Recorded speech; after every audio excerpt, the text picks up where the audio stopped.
Uhlaleleni ungangeni kule channel yethu ephethe izindaba ezishisayo. Igama lami nguVusi Mavusana kwi-channel yakho ehamba phambili umkhanya kude TV. Bafethu izinkulu izindaba laphana weingane zakwethu, usimangaliso owenza amahlaya laphana einkundleni zokuxhumana udlulise amazwi okujabula laphana weingane zakwethu nokusebenza negcokama elisha laphana engomeni ukuthi laphana weingane zakwethu. Ngiyafisa ukwazi ukuthi wena ngabe uthini okwakho ukuphawula. Ake ngikudedelele clip uzwe usimangaliso ezibongela nokusebenza uza umuntu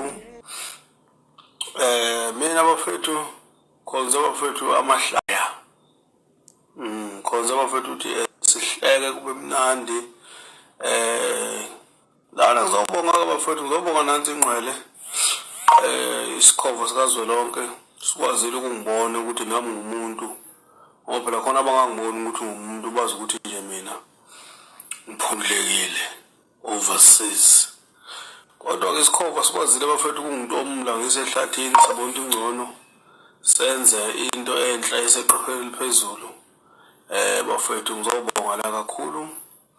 Ngiyazi ke khona ke bazoqhamuka uNkulunkulu wami bezongithuka ngendlela abangithuka ngayo. Hayi mina uNkulunkulu wami ngizokuba nankinga ngoba ngenze nguphendule into ezokuphendula ngayo nje. Ngizoba sengivula lo mnyango lo wasetoilet bese ngifaka lenkinobho kablock, ngihambe lapho kuthiwa ise-hardware khona ngifike ngithenga lengidi lesiliva eyasejele ngikhiye ngayo ngenze ukuthi ungaphumi unukule inamba 365 days. Angikithi bangani bami silindele umhla ka-10 sizwe lo umculo number 6 ngokuseqopheni phezulu. Cash kwasikhova ngiyohlezi nginithanda bangani bami futhi hlonipha nami ngiyekeni bafethu ngimunye ngokuncane origin age bafethu